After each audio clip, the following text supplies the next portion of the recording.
This is CBC Winnipeg News.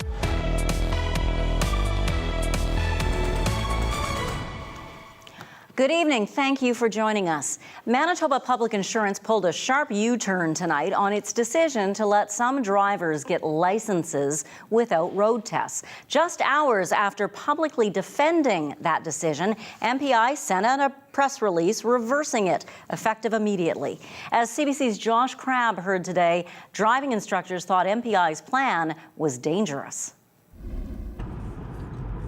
Driving instructor Dilly Sapkota prepares new motorists to get behind the wheel and get a driver's license. The strike by the Manitoba government and General Employees Union means more than 10 of his students have had their road tests cancelled. Actually, it's greatly impacting everyone, especially the student that we teach.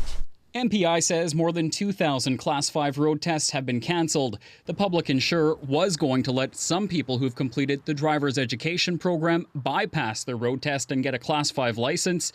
Sapkota didn't agree with the decision. If we do that, we are putting more risk on our road. Driver's ed students account for 12% of all road tests conducted by MPI. Board Chair Ward Keith says the program includes 20 hours of classroom instruction, 15 hours of in-vehicle training and evaluation, and a minimum 45 hours practice driving. MPI is confident that the successful completion of the driver's ed program, including, as I said, the in-vehicle evaluation components, are equivalent to the provincial road test. Less than 3 hours after taking questions on the plan, MPI announced all drivers will have to take a test, even if they've completed driver's education. They say the move was in response to feedback from the driver education community. Members of the public were also concerned. I think they should have a test. I really do. I really do think they should go through a test. MPI says it'll offer road examinations by bringing in certified driver education instructors. Sapkota won't be crossing the picket line to help. Somebody from MPI should examine them, not us. MPI says it has the legal authority to waive tests and may consider it as an option if the strike continues. The minister responsible for MPI, Kelvin Gertson, didn't say if the government signed off on the plan, only that it was being reviewed. Josh Crabb, CBC News, Winnipeg. The woman accusing former Quebec NDP MP Romeo Saganash of sexual assault is now going public. Carmen Roy works for the National Centre for Truth and Reconciliation. She alleges she was assaulted May 1st while working here in Winnipeg. She won a judge's approval to forego the usual publication ban on her name as a way to support other victims of sexual trauma. Roy tells Canadian Press she's considering launching a civil suit. Police say they arrested the former MP on June 27th. None of the allegations have been tested in court. Today marks International Overdose Awareness Day. Here in Manitoba, people gathered in Brandon and in Winnipeg. At the Legislative Building, people went to honor loved ones who have died and to shed light on the need for resources to help others stay alive. The CBC's Alana Cole.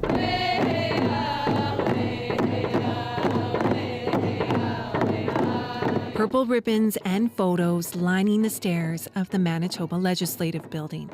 They represent people gone forever, lost to drugs. Our son Jesse died from a fentanyl poisoning. Our son Jesse was only 24. He was here one moment and gone the next. The Office of Manitoba's Chief Medical Examiner is reporting 131 drug-related deaths in the first 4 months of this year. The preliminary numbers for last year show there were 418 overdose deaths in the province. It's the kind of loss that's now a reality for Aurora Harold. She says her boyfriend Daniel died from drugs this past April. He was only 35. He just made friends everywhere he went, like just super social, just great, fun-loving guy, just could light up the room, he lit up my life. He really lit up my life. She says being here is about showing support for others who have gone through something similar, and she hopes more awareness can make a difference. Just less shame and less stigma about needing to get help. Today's event was also about connecting. A harm reduction fair set up, handing out clean needles, offering naloxone training, letting people know about resources.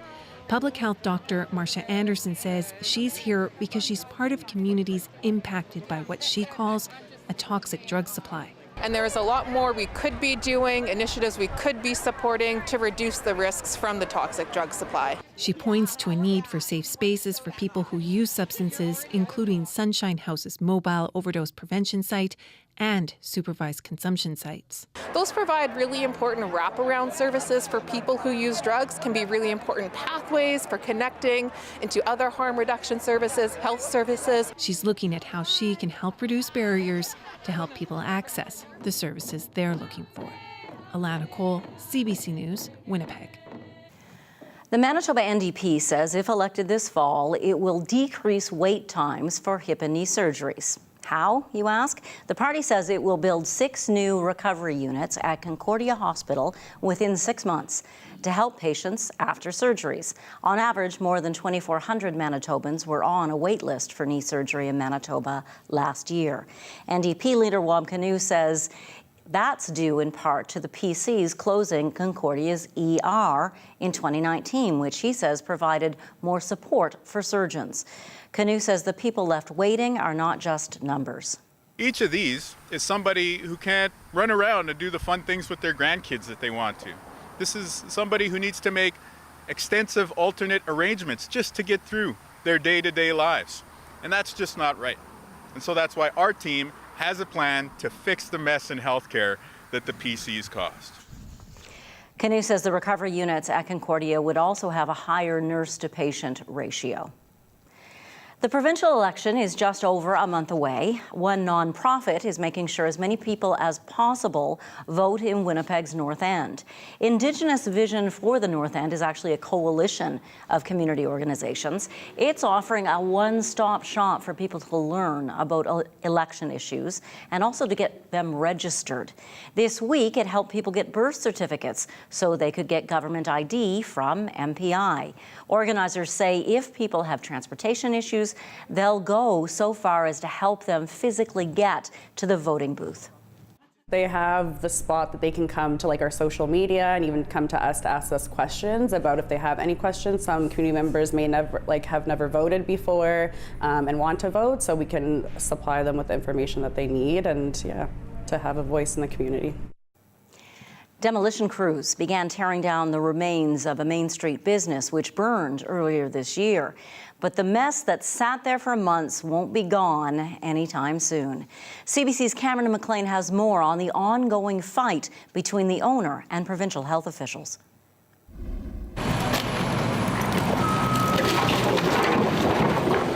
These walls are coming down, but this crew won't be hauling away the pile of rubble left behind. So essentially what you see above the first floor is going to be all shoved into the building. Robert McDonald owns one of 3 businesses destroyed by a fire in February. Workers have cleared away debris from the neighboring properties, but a stop work order from the province over possible asbestos has kept McDonald from making progress. I hate to be the bearer of bad news. There's nothing happening at this point with the city other than that they're just ensuring that nothing falls right, left, or center. The city says McDonald failed to meet a demolition deadline, so it sent in its own crew. The bill for the work will go to McDonald. The province says tests confirmed the presence of asbestos, so crews wore hazardous materials suits and soaked the debris before moving it. McDonald insists his own tests found only trace amounts of asbestos, below the provincial threshold. He says doing the demolition in a way that mitigates asbestos exposure would double the $200,000 cost of a standard demo. I'm getting pushed by the city and pushed back by the government. So it's like kind of chasing my tail, and it's very frustrating. It's also frustrating for neighborhood residents who have to live with the eyesore. These old people that live here, they're asthmatic.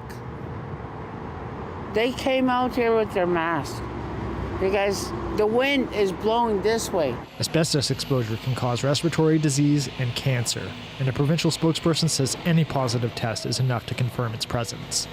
Donald says he's prepared to go to court if the dispute isn't resolved soon, which would all but guarantee the rubble pile stays there for months to come. Cameron McLean, CBC News, Winnipeg. Meantime, the City of Winnipeg is appealing a $5 million legal decision. A judge ruled in July that 2 city planners had deliberately slowed the development of the Parkerlands in Fort Garry.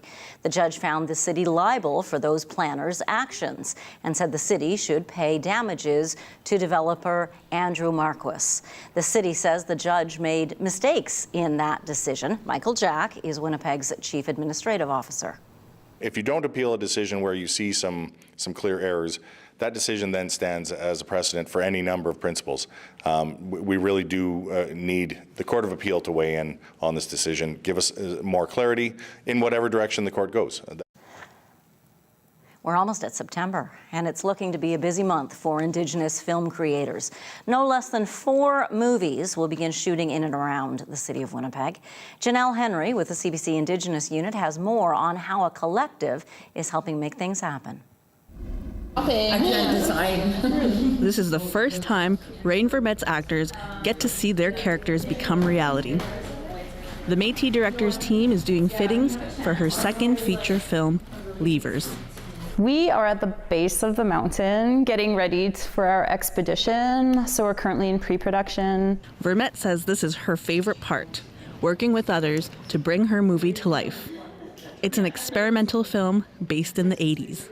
One day the sun doesn't rise, and it kind of focuses on 3 characters and these like mysterious events which they kind of get obsessed with. The room they're in is where the growing Winnipeg Indigenous Filmmakers Collective meets monthly.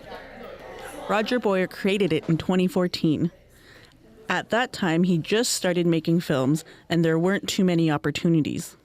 I was always looking for peers and collaborators, and I could never find any. And so I had an idea to start like a group that just comes together and talks about film and movie making. Now Boyer is scouting locations for his upcoming love story. And when it's released, you might just recognize First Row Collectibles in a few of his scenes. Just like Boyer's, all of these films will have familiar locations. Winnipeg has always been an important hub for filmmaking and production. Indigenous Screen Office CEO Carrie Swanson says with the large Indigenous population in our province, the more opportunities, the better. It's really valuable because many of the Indigenous produced content that comes through the ISO include training and mentorship opportunities on set. Filmmaker Ryan Cooper offers hands-on learning on his sets. He and co-writer, co-producer Eva Thomas have a bit of a traditional approach on the set of Aberdeen. We really wanted to focus in on a traditional aspect of storytelling from our community, which is like based on a circle, and there's this like hierarchy structure and like traditional filmmaking that we wanted to erase. With the support of the Indigenous Filmmakers Collective, he's taken this script off the shelf and into production. Janelle Henry, CBC Indigenous, Winnipeg. A new community group in Point Douglas is taking young people for a walk. Sabu's Cubs celebrated its launch yesterday with a community feast. Like other community walks or patrol groups, volunteers will check in on people and clean up discarded needles. But this group aims to build deeper connections with the youth who join. They'll help prepare a meal and enjoy a recreational activity afterwards. Kirsten Harvey is one of the youth who's taken part in previous walks. I was kind of fearful of going towards Main Street because I was just scared of people talking to me or whatever, but once I started doing these walks, I realized that these are just people who are battling with their own struggles and they just need help. The walks will happen every Wednesday night starting September 13th.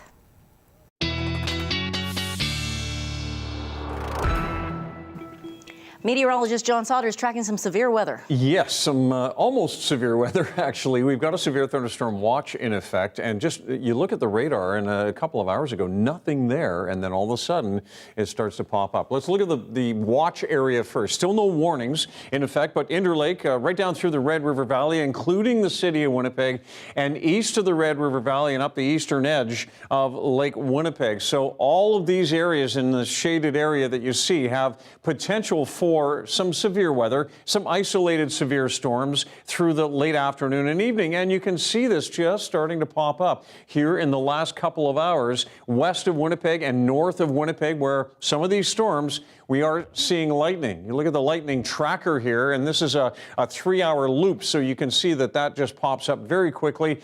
Gimli, just started to see some rain to the southwest of Gimli, so there's another area where we're starting to see lightning strikes. But just west of Arborg and west of Riverton, that storm is headed in a northeast direction, and so is this one near Toulon. So Toulon, probably hearing some thunder at the moment. 27 degrees right now. We did get to 28 today. South winds are 35 to 50. I did see a gust over 60, 65 kilometers per hour. But all of this is kind of circulating out of the province. And by tomorrow morning, we've got a few showers are up around Barons River, east of Lake Winnipeg, and a few clouds around Winnipeg, but this all clears really quickly, and we're left with sunny skies on Friday, although it will be windy, generally west or northwest at about 40 to 50 kilometers per hour. Across the north on Saturday, we see a few showers, but the rest of us are not only in a mainly sunny sky, but a completely clear sky, the way it looks now through the day on Saturday. And that'll be our warm day of the weekend.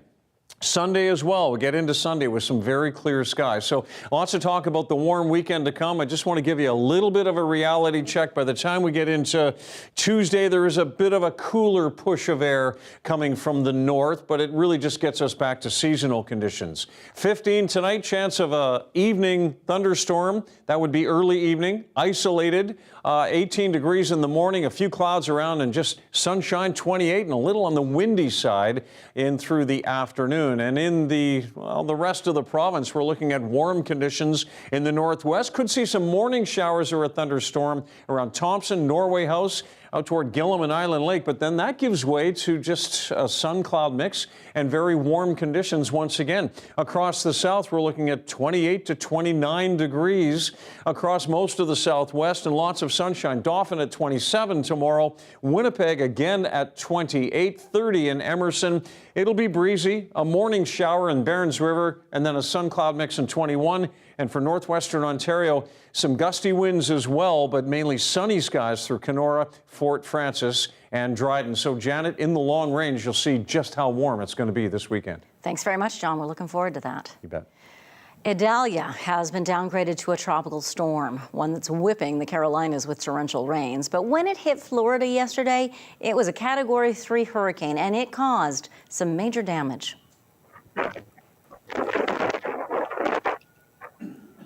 This surveillance footage shows the moment floodwaters from Idalia swept away a home. Winds were blowing at over 200 kilometers an hour. Damage in Florida is estimated at $9.6 billion. Still, Idalia appears to have been far less destructive than Hurricane Ian, which struck the state last September. It killed about 150 people. So far, authorities are blaming Idalia for only one death, that of a man who was hit by a falling tree in Georgia. A retired Army sergeant from Winnipeg is overcoming one of her biggest fears: to represent her country at the upcoming Invictus Games. We learn more about her story next.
A retired Canadian Armed Forces sergeant from Winnipeg heads to Germany next month to take part in the Invictus Games. Lana Taylor is one of 31 athletes representing Team Canada. The Invictus Games, founded by Prince Harry, help wounded, injured, and sick servicemen and women from around the world find pathways to recovery. Lana Taylor sat down with CBC's Marjorie Dowhouse to share her story of overcoming adversity.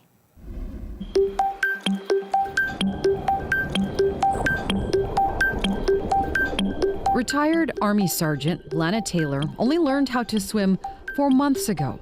Now the 48-year-old is headed to Germany to represent Canada in 3 swimming events at the Invictus Games. She is one of 31 athletes who will represent Team Canada in Dusseldorf. I am at this point very excited to go. A few days ago, very nervous to go. It just changes every single day, but it's an amazing opportunity.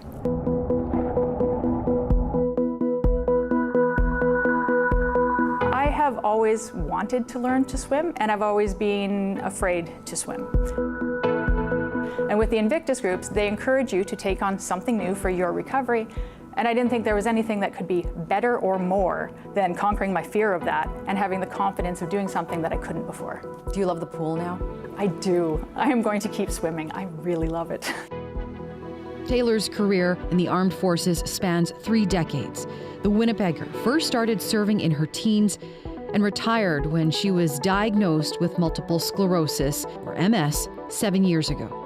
I was pretty shocked at the time because I, at that point, felt invincible, thought I could do anything forever, didn't think there'd be a limit on my physical abilities. But after learning what I could do, and I learned that, with exercise you can improve things, with nutrition you can improve things. So over the last 3-4 years especially, I've been working a lot on adjusting as much as I can adjust within my control to make the MS as manageable as possible. It was a big challenge, and it's something I was very scared of, and something that at 48, and with MS and other injuries that I have to deal with, I was able to take on, learn, conquer, and my kids are there to see. The Invictus Games was founded by Prince Harry, who is a military veteran himself. The purpose of the Games is to give current military and retired, injured, and ill servicemen and women a path forward in rehabilitation. Taylor says the Games mean so much to those who have served their country. You go from being a soldier and capable, confident, do anything they ask you to do, you do it, to realizing that your health has impacted that. You can no longer do that. And then in many cases, you're released from the military because they need fit people, understandable. The Games has given an opportunity so that you have a task again, and your task is your sport. And then they bring in the team, and you do your training camps, and you have your team again. There is nothing more powerful in the world than going from not doing something to being able to do something, and having the support of the people around you who understand, because we are all on the same path. The Invictus Games take place in Dusseldorf, Germany from September 9th to the 16th. Marjorie Dowhouse, CBC News, Winnipeg. Welcome to the acoustic set. Did you miss out on tickets to see Taylor Swift's Eras Tour? Well, no worries. You now have the chance to see it on the big screen. Swift's Eras Tour is coming to movie theaters October 13th, including right here in Winnipeg. You can find tickets on the Cineplex website. Let's hear a little more as we head to break. People come up to me and they'd be like, "You're gonna just do a show with all the albums in it?" And I was like, "Yeah, it's gonna be called the Eras Tour. See you there."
Well, once again, this shaded area in a severe thunderstorm watch, and we have some of those storms north of Winnipeg, just heading out into areas north of Grindstone Provincial Park. And in the long range, this will all clear, and we head into some very warm weather on the long weekend. 32 Saturday, 29 Sunday. It does cloud over a bit on Monday, but still warm, and then we are cooler next week with some rain on the way on Tuesday.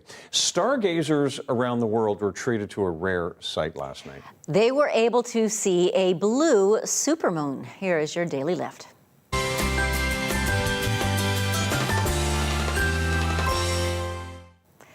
A blue moon occurs when there are 2 full moons in one calendar month. This month was even more out of the ordinary because both were supermoons. Both are full moons. Supermoons appear much larger than usual because the moon is at its closest point to Earth in its orbit. Yeah, Last night's moon is being called the largest full moon of this year. Sorry, Johnny? Yeah, the first full moon appeared on August 1st, of course. And the next super blue moon won't happen until 2037. So I guess you could say it was a super duper blue moon. Super duper duper. I stole your line. I walked right over when you were supposed to talk. I actually went outside to see it last night. And, you know, with the little bit of haze in the sky, it looked really cool. It was beautiful. Thank you for being with us. See you tomorrow.